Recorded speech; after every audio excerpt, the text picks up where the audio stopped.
Alright, welcome back to SOS. I'm Stas Arm Badass. This is things I think about. It's kind of random today, and just walking around the house kind of thinking of random stuff that I should talk about. And it looks like my daughter left this in here. My daughter made me a ladybug. It's actually a rock, but I left it in here. I don't know. I think I'll set it up here. Here we go. But anyway, keeping up with the Joneses, right? Keeping up with the Joneses. Not everybody can do that. Not everybody can do that. Not everybody can spend that kind of money. Keep in mind, I wasn't sure how I would say this exactly, but if, let's say the Joneses, whoever the Joneses are, right? It's just somebody, it's just a name that I'm using for this. Keeping up with the Joneses is the phrase. So let's say, what if, should we do cars? Should we do, what do you want to do? Let's see. I wish I could talk to you, but let's just do it like this. Let's pretend they go out and buy a new 4-door Jeep Wrangler Rubicon, the newest one, right? The newest model. I don't even know what I remember JK's, but I think they have a new one now. It's like the X, Y, and Z or something. I don't know. But anyway, Jeep stands for just empty every pocket, just so you're aware of that, because they make every type of cup holder, doodad, door pops off, lights flicker and weird stuff and things, and TV attachments, a place to put your cell phone, a watch tower with a machine gun. So they make all this stuff, but you're okay. Let's pretend your neighbors get one and they roll it up and it's like, look at me, and blah, blah, blah. Should I be concerned with that? No, I'm still driving my $1,000 pickup truck. Yes, I spent $1,000 on it, and we sold a bunch of crap that came off of it to make it better. So that's moving things around. It broke down recently. Actually, it didn't broke down. Didn't break down. Broke down. I worded that wrong. It didn't break down, actually. The transmission went out in it, but it was still running, and it was still moving. It just didn't run so good. So we had to dip into our savings. Now, that's a real crisis when we have to dip into savings. I don't like doing that. We try to be practical prepping, right? We try to do practical prepping. And I try to play the role of a preparedness consultant, right? I try to help other folks. So that's why I have to refer to it as such, because that's what I end up doing most of the time, is helping individuals, right? Explaining how to do that or this and the other thing. Now, we had to dip into that, and that's another thing that we prepare. It's another section of preparedness that we try to do, right? And everyone should do that. You shouldn't be focused on the Joneses and their brand new Jeep, right? Or the Joneses and solar panels. I don't worry about solar panels for certain reasons, but if I had solar panels, that would be cool, but solar panels can go out. It's just like a Jeep, right? An EMP hits, solar panels are useless. Even during a total collapse, solar panels are going to be good for a while. So just think about this for a minute. I could give topics and topics. This is going to be kind of random, but solar panels could be good for a while. They're great. Batteries go bad. What do you do about batteries? You're going to get more? It's a collapse. The world it's post-apocalyptic world. It's over. It's 1800 style living. Where are you going to get batteries? Who's making them? No one's making batteries. I'm just saying, right? It's something that I don't even try to, if I had a homestead, if I won $10 million, there's a question. If you won $10 million, what would you spend it on? If you're a prepper, what would you start buying first, right? Comment below. Don't get too crazy, but just add your comments, a list of things that you probably buy. Just curious. What would you invest in? I would invest in silver and gold. You never know. Some people would probably say something like that, or this and that and the other thing. And share with your buddies so I can get a response from other people. It'd be nice. So, the Jeep thing. Not worried about that. I'm not worried about newer vehicles. I try not to focus on newer, but get something old and junky. It's going to last longer anyways. It'll still work during the apocalypse. That newer stuff's it's going to be fried and broken anyway. It's just going to be a bunch of paperweights all around you. You need something old anyway, so don't worry about that stuff. So don't keep up with the Joneses and buy the $100,000 Chevrolet crew cab, whatever, you can't afford, buy something else, something old school. Go old school, right? It's like with firearms and stuff. Well, so and so spent $5,000 on an AR-15. Don't buy a $5,000 AR-15. Get yourself a $400 AR-15. It shoots the same.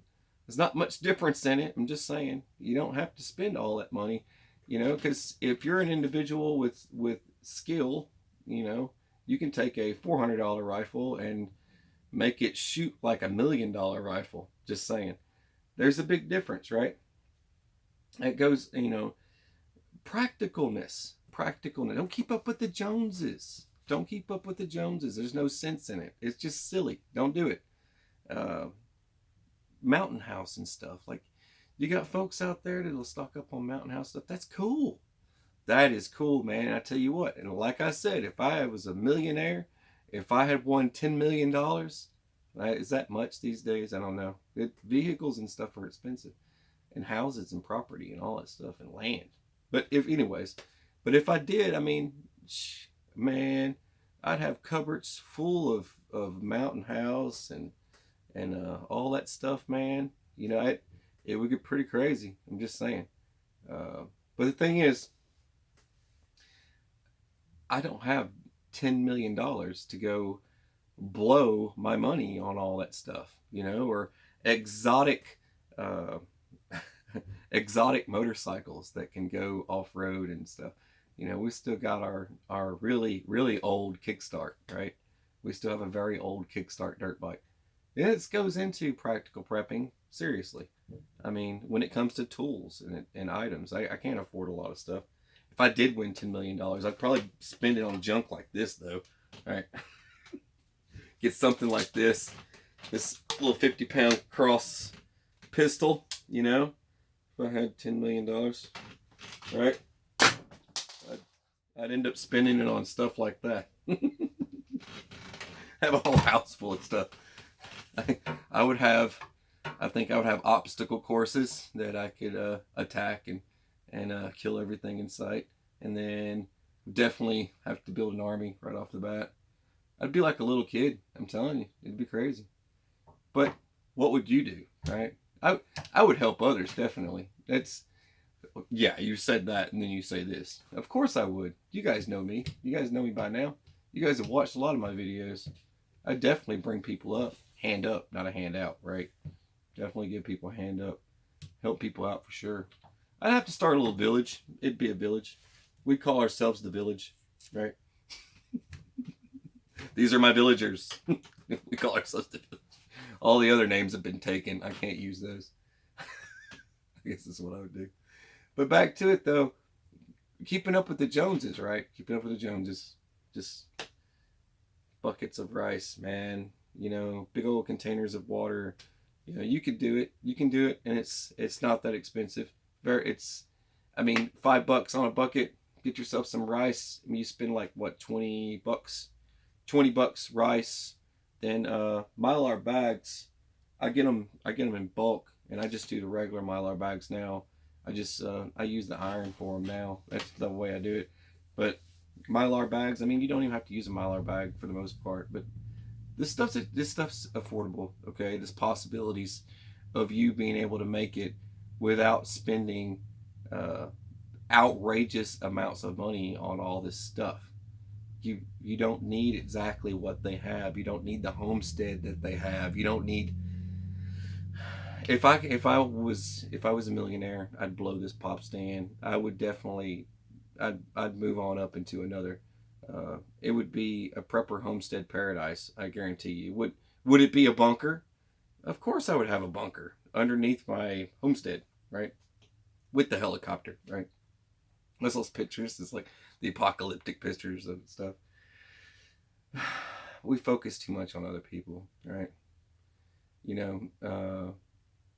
So and so does this, or so and so does this, and we got to keep up. We got to keep up. We got to go, and there's a lot of that. Tech, technology. We try to keep up. A lot of folks do. I don't. I stay out. I don't me and the wife, we don't mess with that stuff, but we are surrounded by folks who do. You know, we work with people who are big into technology, and we hang out with people that are big into technology, and they try to keep up with all this technology stuff. It's just more money. It's more stuff to spend your money on, right? You're just throwing your money at all this stuff. You know, get yourself a, you know, a decent, if you're into phones and gadgets, get yourself a decent phone, get yourself a decent computer, and try and leave it at that. You know, try not to get sucked into technology too much. You know, keep it basic, keep it simple. And just like with your preps, keep it simple. If the KISS technique, keep it simple, stupid, right? The KISS technique works a lot better, especially like for me, you know, when it comes to tool, if it's a saw, I try to get a skill saw. If it's a drill, I try and get a Black & Decker or something. Yeah, I don't want to spend too much money. Some items that I don't use so much, I will get cheap knockoff items. You know, some cheap knockoff items are a possibility, but there's some things that we can't go cheap on, right? There's some things that we have to buy quality of. You know, there are some things out there, but I guess that's kind of what I wanted to make this about. I don't want to get too far into it, but too crazy. But today I did. Today's a interesting day. There's a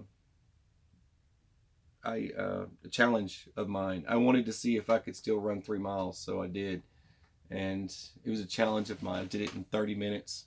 And back in the day, I mean, when I was, I guess about 6 years ago, I probably could have done it. I think on average was like 27 minutes, 26, 27. I think it was about 26 minutes. So 26 minutes was the average, I think, for that. And I mean, there's some folks out there that that could probably go way beyond that. I mean, you know, 3 miles, 3 miles in 19 minutes. Yeah, I knew a few guys that could do that. But for me today, it's crazy. I'm in my 40s and I can still run. I don't look like I could run, but I can still run. I ran today. I did pretty good. I'm not trying to compete with anyone. That's the one thing I always keep in the back of my mind is that I'm not. It's only a competition if you make it a competition. That goes back to keeping up with the Joneses. Don't worry about what this guy or that guy's doing. Just worry about what you're doing, right? That's kind of what I'm making this video about. This is things I think about, more random crap, just me running my mouth and making a video again. But tune in tonight if you guys would like. The link will be below to take you to Patreon if you want to go. But we have I have a live stream tonight. I'm going to be discussing what is it? I'm going to do cold frames. Be discussing the topic of cold frames and smokehouses. So that's going to be the topics for tonight. If any of you guys want to join me, I'll be over there. That's all I got. You're watching SOS. I'm Star Badass. Have a beautiful, fabulous, fantastic day, rainbows and unicorns. God bless you, and take it easy.